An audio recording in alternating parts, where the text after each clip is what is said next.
100 years ago, archaeologists found the tomb of the ancient pharaoh, the Egyptian pharaoh Tutankhamun, King Tut, a discovery that would infatuate the world, often referred to as the Boy King. His story is one that has been researched for centuries, well, a century. And now you can learn more about him and take a walk through his tomb thanks to a new exhibit at the Wright Museum.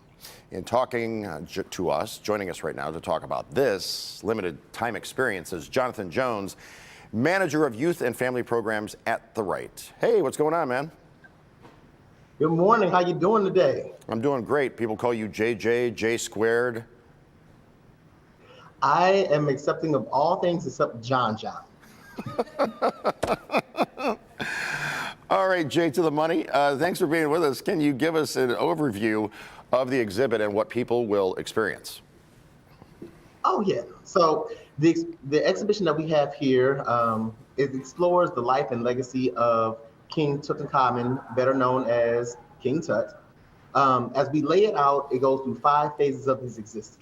It's a quick intro about who he was, a little bit of background around the discovery of his tomb, more in-depth looks into the private life of him, the public life of him, and then the sacred burial practices that happened in that time frame around him. We do this exploration through a series of reproductions or replicas of the artifacts that were discovered in the tomb. So our guests will have the opportunity to experience these artifacts as they lay out the story of King Tut. Well, and they'll also have a few interactive opportunities. Can you give us a up-close view of one of the artifacts, or a little show and tell or something like that?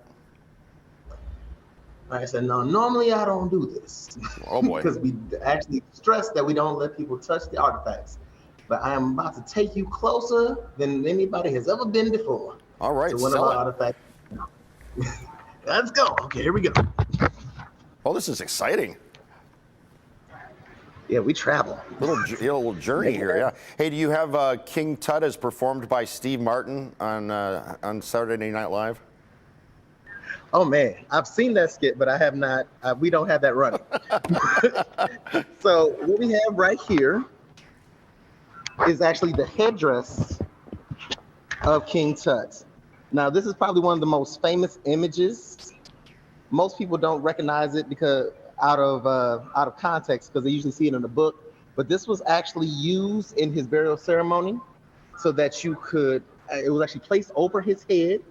It is made with several inlaid glass pieces as well as gold pieces and precious stones, and it also has inscriptions around the shoulders.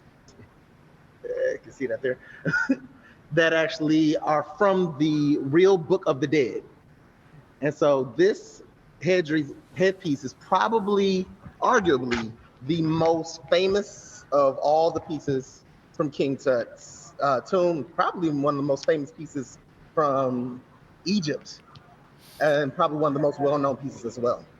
Look at you walking and talking like a reporter on TV news. You should pursue a career in that. You're acting as your own cameraman and everything. Why do you think people are so intrigued about the story of King Tut? About 30 seconds left. All right. So King Tut's story is extremely important and really stands out because of, he was so young when he took his throne. He was only 9 years old. And he passed away at 18. So the mystery around his life and his legacy has been in study for years. His tomb itself, though, is actually the largest and most intact of all the royal tombs that have ever been discovered. And it was discovered just 100 years ago, which is probably the most recent discovery of them all. Right. And real quick, how can people see the exhibit and get more information? Oh, they simply have to come down and visit us here at the Charles H. Wright. They can visit our website, thewright.org, where they can reserve their time tickets, and then they can just come right on in, and also look into membership, because we have special deals running for our members right now. All right, he's the real JJ, future in TV news, possibly. Thanks for joining us, buddy.